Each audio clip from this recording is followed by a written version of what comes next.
हे ऐकून थक्क व्हाल. प्रत्येक वाघाचे पट्टे वेगळे असतात. तुम्हाला वाटतं का की सर्व वाघ सारखेच दिसतात? पण सत्य ऐकून तुम्ही चकित व्हाल.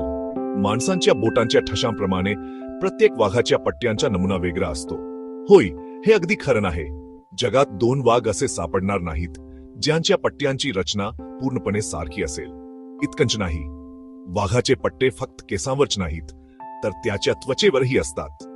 विचार करा, निसर्गाने प्रत्येक वाघाला एक वेगळी ओळख दिली आहे. खरंच निसर्गाची कमाल आहे ना? अशा आणखी भन्नाट फॅक्ट्स साठी चॅनल सबस्क्राईब करा.